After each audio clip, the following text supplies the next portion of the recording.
ನಮಸ್ಕಾರ. 10ನೇ ತರಗತಿಯ ಸಮಾಜ ವಿಜ್ಞಾನ ವಿಷಯದಲ್ಲಿ ಬರುವಂತಹ 18ನೇ ಅಧ್ಯಾಯ ಸ್ವಾತಂತ್ರ್ಯ ಹೋರಾಟ. ಇತಿಹಾಸದಲ್ಲಿ ಬರುವಂತಹ 18ನೇ ಅಧ್ಯಾಯ ಈ ಒಂದು ಅಧ್ಯಾಯ ಆಗಿರುವಂತದ್ದಾಗಿದೆ.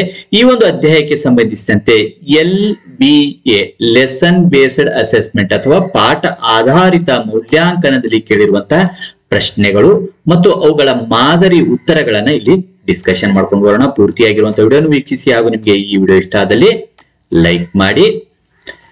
ಇಲ್ಲಿ ಮೊದಲ ವಿಭಾಗದಲ್ಲಿ ಪ್ರತಿಯೊಂದು ಪ್ರಶ್ನೆ ಅಥವಾ ಅಪೂರ್ಣ ಹೇಳಿಕೆಗೆ 4 ಆಯ್ಕೆಗಳನ್ನು ನೀಡಲಾಗಿದೆ. ಅವುಗಳಲ್ಲಿ ಸೂಕ್ತವಾದ ಒಂದು ಉತ್ತರವನ್ನು ಆರಿಸಿ ಅದರ ಕ್ರಮಾಕ್ಷರದೊಡನೆ ಪೂರ್ಣ ಉತ್ತರವನ್ನು ಬರೆಯಿರಿ ಅಂತ ಹೇಳಿ ಕೇಳಿರುವಂತದ್ದು. ಇಲ್ಲಿ MCQ ಬಹು ಆಯ್ಕೆ ಪ್ರಶ್ನೆಗಳಿರುವಂತದ್ದು. ಪ್ರತಿಯೊಂದು ಪ್ರಶ್ನೆಗೂ ಸಹ 4 ಆಯ್ಕೆಗಳನ್ನು ಕೊಟ್ಟಿರುವಂತದ್ದಾಗಿರುತ್ತೆ. ಈ ಒಂದು 4 ಆಯ್ಕೆಗಳಲ್ಲಿ ಸರಿಯಾಗಿರುವಂತಹ ಒಂದು ಉತ್ತರವನ್ನ ಆರಿಸಿ ಅದರ ಕ್ರಮಾಕ್ಷರದೊಂದಿಗೆ ಪೂರ್ಣ ಉತ್ತರವನ್ನ ಬರೆಯಬೇಕಾಗಿರುವಂತದ್ದಾಗಿದೆ. ಇಲ್ಲಿ ಬನ್ನಿ ನೋಡೋಣ. ಮೊದಲನೇ ಪ್ರಶ್ನೆ ಇರುವಂತದ್ದು, ಭಾರತೀಯ ರಾಷ್ಟ್ರೀಯ ಕಾಂಗ್ರೆಸ್ನ ಸ್ಥಾಪಕರು ಯಾರು ಅಂತ ಹೇಳಿ ಕೇಳಿರುವಂತದ್ದು. ಈ ಪ್ರಶ್ನೆಗಳಿಗೆ 4 ಆಯ್ಕೆಗಳನ್ನು ಕೊಟ್ಟಿದ್ದಾರೆ. ಆದ್ರೆ ನಾವು ನೇರವಾಗಿ ಉತ್ತರವನ್ನು ಮಾತ್ರ ಇಲ್ಲಿ ಡಿಸ್ಕಷನ್ ಮಾಡ್ಕೊಂಡು ಬರೋಣ. ಭಾರತೀಯ ರಾಷ್ಟ್ರೀಯ ಕಾಂಗ್ರೆಸ್ನ ಸ್ಥಾಪಕರು A.O. ಹ್ಯೂಮ್. ಎರಡನೇ ಪ್ರಶ್ನೆ, ಮರಾಠ ಪತ್ರಿಕೆಯನ್ನು ಆರಂಭಿಸಿದವರು ಯಾರು? ಮರಾಠ ಪತ್ರಿಕೆಯನ್ನು ಆರಂಭಿಸಿದವರು ಬಾಲ್ ಗಂಗಾಧರ್ ತಿಲಕ್. ಇನ್ನು ಮೂರನೇ ಪ್ರಶ್ನೆ, ಸ್ವರಾಜ್ಯ ಪಕ್ಷ ಸ್ಥಾಪನೆಯಾದ ವರ್ಷ ಯಾವುದು ಅಂತ ಹೇಳಿ ಕೇಳಿರುವಂತದ್ದು. 1923.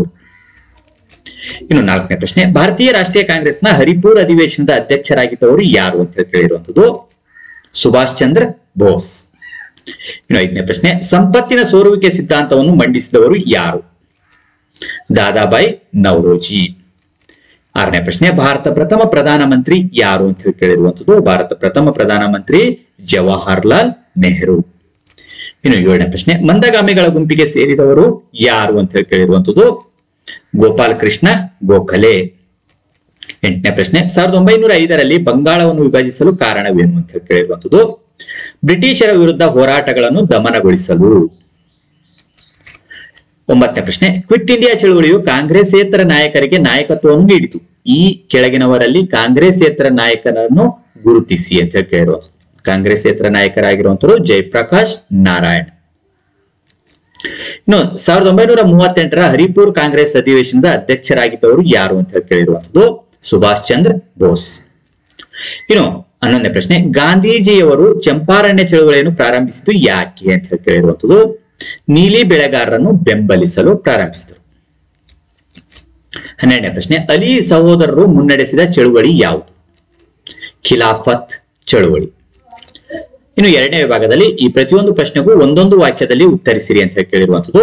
13ನೇ ಪ್ರಶ್ನೆ, ದೇಶೀಯ ಭಾಷಾ ಪತ್ರಿಕೆಗಳ ನಿಯಂತ್ರಣ ಕಾಯ್ದೆಯನ್ನು ಜಾರಿಗೆ ತಂದವರು ಯಾರು ಅಂತ ಹೇಳಿ ಕೇಳಿರುವಂತದ್ದು. ದೇಶೀಯ ಭಾಷಾ ಪತ್ರಿಕೆಗಳ ನಿಯಂತ್ರಣ ಕಾಯ್ದೆಯನ್ನು ಜಾರಿಗೆ ತಂದವರು ಲಾರ್ಡ್ ಲಿಟ್ಟನ್. ಇನ್ನು 14ನೇ ಪ್ರಶ್ನೆ, ಭಾರತೀಯ ರಾಷ್ಟ್ರೀಯ ಕಾಂಗ್ರೆಸ್ ಸ್ಥಾಪನೆಯಾದ ವರ್ಷ ಯಾವುದು ಅಂತ ಹೇಳಿ ಕೇಳಿರುವಂತದ್ದು. ಭಾರತೀಯ ರಾಷ್ಟ್ರೀಯ ಕಾಂಗ್ರೆಸ್ ಸ್ಥಾಪನೆಯಾದ ವರ್ಷ 1885. 15ನೇ ಪ್ರಶ್ನೆ, ಗೀತಾ ರಹಸ್ಯ ಕೃತಿಯನ್ನು ಬರೆದವರು ಯಾರು ಅಂತ ಹೇಳಿ ಕೇಳಿರುವಂತದ್ದು. ಗೀತಾ ರಹಸ್ಯ ಕೃತಿಯನ್ನು ಬರೆದವರು ಬಾಲ್ ಗಂಗಾಧರ್ ತಿಲಕ್. ಇನ್ನು 16ನೇ ಪ್ರಶ್ನೆ, ಭಾರತದಲ್ಲಿದ್ದ ರಹಸ್ಯ ಸಂಘಟನೆಗಳು ಯಾವುವು ಅಂತ ಹೇಳಿ ಕೇಳಿರುವಂತದ್ದು. ಅನುಶೀಲನಾ ಸಮಿತಿ ಮತ್ತು ಅಭಿನವ ಭಾರತ. 17ನೇ ಪ್ರಶ್ನೆ, ಭಾರತದಲ್ಲಿ ಖಿಲಾಫತ್ ಚಳುವಳಿಯ ನೇತೃತ್ವ ವಹಿಸಿದವರು ಯಾರು ಅಂತ ಹೇಳಿ ಕೇಳಿರುವಂತದ್ದು. ಭಾರತದಲ್ಲಿ ಖಿಲಾಫತ್ ಚಳುವಳಿಯ ನೇತೃತ್ವ ವಹಿಸಿದವರು ಮೊಹಮ್ಮದ್ ಅಲಿ ಮತ್ತು ಶೌಕತ್ ಅಲಿ. ಇನ್ನು 18ನೇ ಪ್ರಶ್ನೆ, ಲಾಹೋರ್ ಅಧಿವೇಶನದ ಅಧ್ಯಕ್ಷತೆ ವಹಿಸಿದವರು ಯಾರು ಅಂತ ಹೇಳಿ ಕೇಳಿರುವಂತದ್ದು. ಪಂಡಿತ್ ಜವಾಹರ್ಲಾಲ್ ನೆಹರು. ಇನ್ನು 19ನೇ ಪ್ರಶ್ನೆ, ಕ್ವಿಟ್ ಇಂಡಿಯಾ ಚಳುವಳಿ ಜರುಗಿದ ವರ್ಷ ಯಾವುದು ಅಂತ ಹೇಳಿ ಕೇಳಿರುವಂತದ್ದು. 1942. 20ನೇ ಪ್ರಶ್ನೆ, ಫಾರ್ವರ್ಡ್ ಬ್ಲಾಕ್ ಪಕ್ಷದ ಸ್ಥಾಪಕರು ಯಾರು ಅಂತ ಹೇಳಿ ಕೇಳಿರುವಂತದ್ದು. ಸುಭಾಷ್ ಚಂದ್ರ ಬೋಸ್. ಇನ್ನು 21ನೇ ಪ್ರಶ್ನೆ, ಜನತಾ ಮೂಕನಾಯಕ ಪತ್ರಿಕೆಗಳನ್ನು ಆರಂಭಿಸಿದವರು ಯಾರು ಅಂತ ಹೇಳಿ ಕೇಳಿರುವಂತದ್ದು. ಡಾಕ್ಟರ್ BR ಅಂಬೇಡ್ಕರ್ ಅವರು. ಇನ್ನು 22ನೇ ಪ್ರಶ್ನೆ, ಅಲಿಪ್ತ ನೀತಿಯ ರೂವಾರಿ ಯಾರು? ಜವಾಹರ್ಲಾಲ್ ನೆಹರು ಅವರು. 23ನೇ ಪ್ರಶ್ನೆ, ಭಾರತದ ಕೊನೆಯ ವೈಸ್ರಾಯ್ ಯಾರು ಅಂತ ಹೇಳಿ ಕೇಳಿರುವಂತದ್ದು. Lord Mount baton. ಇನ್ನು 24ನೇ ಪ್ರಶ್ನೆ, ಭಾರತ ಪಾಕಿಸ್ತಾನ ರಾಷ್ಟ್ರಗಳ ಗಡಿಯನ್ನು ಗುರುತಿಸಿದ ಆಯೋಗ ಯಾವುದು?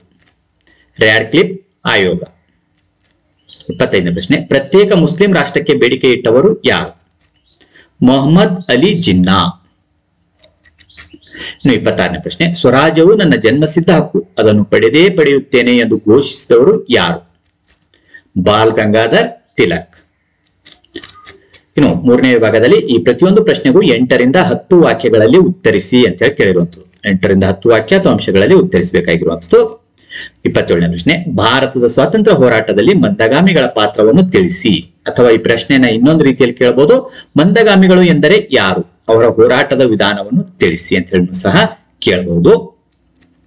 ಭಾರತೀಯ ರಾಷ್ಟ್ರೀಯ ಕಾಂಗ್ರೆಸ್ನ ಪ್ರಾರಂಭದ 20 ವರ್ಷಗಳನ್ನು ಮಂದಗಾಮಿ ಯುಗ ಎನ್ನುವರು.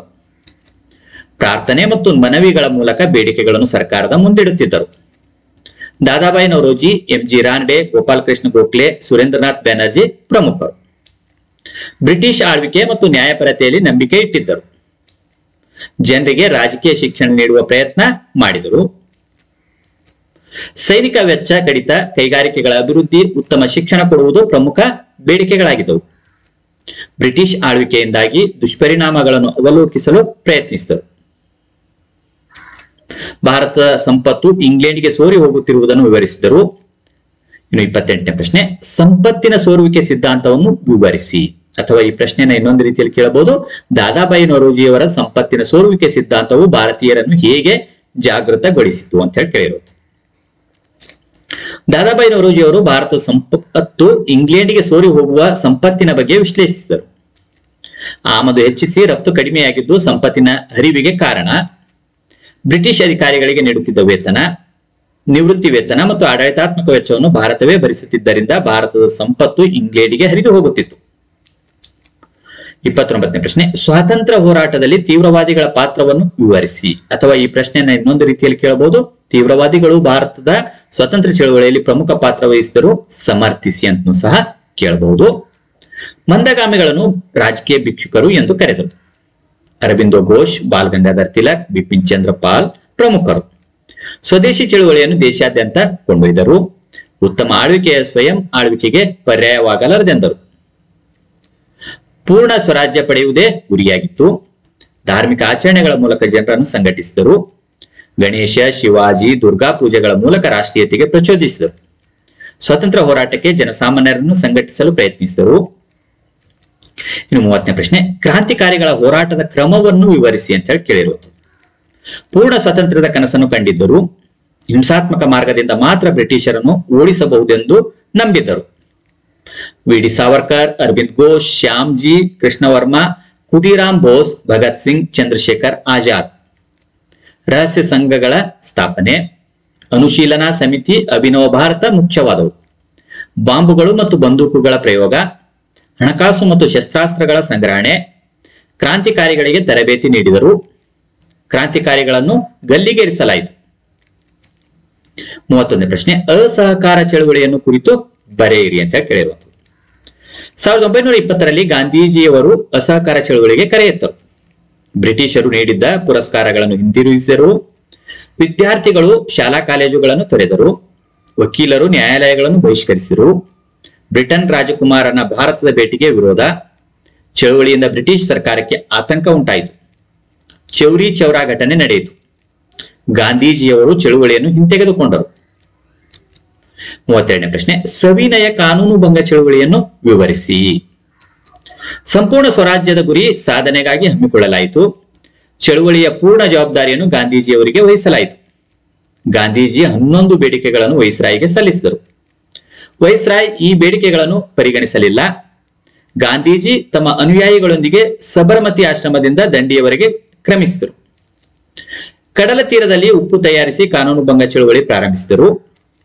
ಚಳುವಳಿ ದೇಶದ ನಾನಾ ಭಾಗಗಳಲ್ಲಿ ವ್ಯಾಪಿಸಿತು. ನಾಯಕರು ಸೇರಿದಂತೆ ಸಾವಿರಾರು ಜನರ ಬಂಧನ. 33ನೇ ಪ್ರಶ್ನೆ, ಕ್ವಿಟ್ ಇಂಡಿಯಾ ಚಳುವಳಿಯನ್ನು ವಿವರಿಸಿ. ಅಥವಾ ಈ ಪ್ರಶ್ನೆನ ಇನ್ನೊಂದು ರೀತಿಯಲ್ಲಿ ಕೇಳಬಹುದು, ಬ್ರಿಟಿಷರೇ ಭಾರತ ಬಿಟ್ಟು ತೊಲಗಿ ಚಳುವಳಿಯನ್ನು ವಿವರಿಸಿ. ಕ್ರಿಪ್ಸ್ ಆಯೋಗದ ಸಲಹೆಗಳನ್ನು ಕಾಂಗ್ರೆಸ್ ಒಪ್ಪಲಿಲ್ಲ.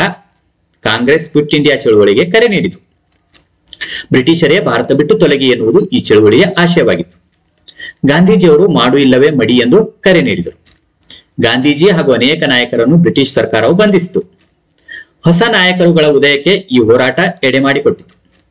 ಕಾಂಗ್ರೆಸ್ಸೇತರ ಸಂಘಟನೆಗಳು ಮುಖ್ಯ ಭೂಮಿಕೆಯಲ್ಲಿದ್ದವು. ಜಯಪ್ರಕಾಶ್ ನಾರಾಯಣ್ ರವರ ಚಳುವಳಿಯ ನೇತೃತ್ವವನ್ನು ವಹಿಸಿಕೊಂಡರು. ಸಮಾಜವಾದಿಗಳು ದಿ ಫ್ರೀಡಂ ಸ್ಟ್ರಗಲ್ ಫ್ರಂಟ್ ದಾಖಲೆಯ ಮೂಲಕ ತಮ್ಮ ಕಾರ್ಯತಂತ್ರದ ಅನುಷ್ಠಾನ. ಮುಸ್ಲಿಂ ಲೀಗ್ ಚಳುವಳಿಯಲ್ಲಿ ಭಾಗವಹಿಸಲಿಲ್ಲ. ಇನ್ನು 34ನೇ ಪ್ರಶ್ನೆ, ಸ್ವಾತಂತ್ರ್ಯ ಹೋರಾಟದಲ್ಲಿ ರೈತರು ಮತ್ತು ಕಾರ್ಮಿಕರ ಪ್ರತಿಭಟನೆಗಳನ್ನು ವಿವರಿಸಿ. ಅಥವಾ ಈ ಪ್ರಶ್ನೆನ ಇನ್ನೊಂದು ರೀತಿಯಲ್ಲಿ ಕೇಳಬಹುದು, ಸ್ವತಂತ್ರ ಹೋರಾಟದಲ್ಲಿ ರೈತರು ಮತ್ತು ಕಾರ್ಮಿಕರ ಪ್ರತಿಭಟನೆಗಳು ಪ್ರಮುಖ ಪಾತ್ರ ವಹಿಸಿದವು, ಸಮರ್ಥಿಸಿ ಅಂತನೂ ಸಹ ಕೇಳಬಹುದು. ರೈತರ ಪ್ರತಿಭಟನೆಗಳು: ಚಂಪಾರಣ್ಯ ಜಿಲ್ಲೆಯಲ್ಲಿ ನೀಲಿ ಬೆಳೆಯುವುದನ್ನು ವಿರೋಧಿಸಿದರು. ಭೂಕಂದಾಯದ ವಿರುದ್ಧ ಹರತಾಳ ನಡೆಸಿದರು. ತೆಲಂಗಾಣದ ರೈತರು ಜಮೀನ್ದಾರರು ಹಾಗೂ ನಿಜಾಮನ ರಜಾಕರರ ವಿರುದ್ಧ ಪ್ರತಿಭಟಿಸಿದರು. ಬಂಗಾಳದ ರೈತರು ಜಮೀನ್ದಾರರ ಶೋಷಣೆ ವಿರುದ್ಧ ಚಳವಳಿ ನಡೆಸಿದರು. ಕಾರ್ಮಿಕರ ಬಂಡಾಯ: ಕಾರ್ಮಿಕರ ಹೋರಾಟವು ಕಲ್ಕತ್ತಾದಲ್ಲಿ ಆರಂಭವಾಯಿತು. ಸೆಣಬು, ಬಟ್ಟೆ ಗಿರಣಿ ಕಾರ್ಮಿಕರು, ರೈಲ್ವೆ ಕೂಲಿಗಳು ತಮ್ಮ ಬೇಡಿಕೆಗಳಿಗಾಗಿ ಸಂಘಟಿತರಾಗತೊಡಗಿದರು. ರೈಲ್ವೆ ಕೂಲಿಗಳು ಹೆಚ್ಚಿನ ಕೂಲಿಗಾಗಿ ಘೋಷಣೆಗಳನ್ನು ಕೂಗಿದರು. ಮದ್ರಾಸ್ನಲ್ಲಿ ಲೇಬರ್ ಯೂನಿಯನ್ ಸ್ಥಾಪನೆಗೊಂಡಿತು. ಇನ್ನು 35ನೇ ಪ್ರಶ್ನೆ, ಸ್ವಾತಂತ್ರ್ಯ ಹೋರಾಟದಲ್ಲಿ ಬುಡಕಟ್ಟು ಬಂಡಾಯಗಳನ್ನು ವಿವರಿಸಿ ಅಂತ ಹೇಳಿ ಕೇಳಿರುವಂಥದ್ದು. ಬ್ರಿಟಿಷರ ಕಂದಾಯ ಮತ್ತು ಅರಣ್ಯ ನೀತಿಗಳು ಬುಡಕಟ್ಟು ದಂಗೆಗಳಿಗೆ ಪ್ರೇರಣೆಯಾದವು. ಸಂತಾಲರ ದಂಗೆ ಮತ್ತು ಮುಂಡ ಚಳುವಳಿ ಪ್ರಮುಖವಾಗಿವೆ. ಕರ್ನಾಟಕದಲ್ಲಿ ಹಲಗಲಿಯ ಬೇಡ್ರ ಬಂಡಾಯವು ಗಮನಾರ್ಹವಾಗಿದೆ. ಖಾಯಂ ಜಮೀನ್ದಾರಿ ಪದ್ಧತಿಯಿಂದ ಈ ಬುಡಕಟ್ಟು ಜನರು ನಿರ್ಗತಿಕರಾದರು. ಸಂತಾಲರು ರಹಸ್ಯ ಸಭೆಗಳನ್ನು ನಡೆಸಿದರು. ಜಮೀನ್ದಾರರು ಮತ್ತು ಮಹಾಜನರನ್ನು ಲೂಟಿ ಮಾಡಲು ನಿರ್ಧರಿಸಿದರು. ದಂಗೆಯು ಬಾರಾಹತ್, ಭಾಗತ್ಪುರ್ ಮತ್ತು ರಾಜ್ಮಹಲ್ಗಳಲ್ಲಿ ತೀವ್ರವಾಯಿತು. ಜಮೀನ್ದಾರರು ಮತ್ತು ಲೇವಾದೇವಿದಾರರು ಪಲಾಯನ ಮಾಡಿದರು. ಸಂತಾಲರ ದಂಗೆಯನ್ನು ಹತ್ತಿಕ್ಕಲು ಬ್ರಿಟಿಷರು ಸೈನ್ಯವನ್ನು ಬಳಸಿಕೊಂಡರು. ಸಂತಾಲರ ದಂಗೆಯು ಮುಂದಿನ ಅನೇಕ ಹೋರಾಟಗಳಿಗೆ ಪ್ರೇರಣೆಯಾಯಿತು. ಇನ್ನು 36ನೇ ಪ್ರಶ್ನೆ, ಸ್ವಾತಂತ್ರ್ಯ ಹೋರಾಟದಲ್ಲಿ ಸುಭಾಷ್ ಚಂದ್ರ ಬೋಸ್ ರವರ ಪಾತ್ರವನ್ನು ವಿವರಿಸಿ. ಅಥವಾ ಈ ಪ್ರಶ್ನೆನ ಇನ್ನೊಂದು ರೀತಿಯಲ್ಲಿ ಕೇಳಬಹುದು, ಭಾರತೀಯ ಸ್ವತಂತ್ರ ಹೋರಾಟದಲ್ಲಿ ಸುಭಾಷ್ ಚಂದ್ರ ಬೋಸ್ ರವರ ಪಾತ್ರವು ಪ್ರಮುಖ ಮೈಲಿಗಲ್ಲಾಗಿದೆ, ಸಮರ್ಥಿಸಿ ಅಂತ ಸಹ ಕೇಳಬಹುದು. ನೇತಾಜಿ ಎಂದು ಜನಪ್ರಿಯರಾಗಿದ್ದರು. ವಿದೇಶದಲ್ಲಿದ್ದ ಭಾರತೀಯರನ್ನು ಸಂಘಟಿಸುವ ಪ್ರಯತ್ನ. ಕಾಂಗ್ರೆಸ್ ಸಮಾಜವಾದಿ ಪಕ್ಷದ ಸ್ಥಾಪನೆ. ಹರಿಪುರ್ ಹಾಗೂ ತ್ರಿಪುರಾ ಕಾಂಗ್ರೆಸ್ ಅಧಿವೇಶನದ ಅಧ್ಯಕ್ಷರಾಗಿದ್ದರು. ಫಾರ್ವರ್ಡ್ ಬ್ಲಾಕ್ ಎಂಬ ಹೊಸ ಪಕ್ಷವನ್ನು ಕಟ್ಟಿದರು. ಆಜಾದ್ ಹಿಂದ್ ರೇಡಿಯೋ ಮೂಲಕ ಭಾಷಣಗಳನ್ನು ಪ್ರಸಾರ ಮಾಡಿದರು. INA ಮುಖಂಡತ್ವವನ್ನು ವಹಿಸಿದರು.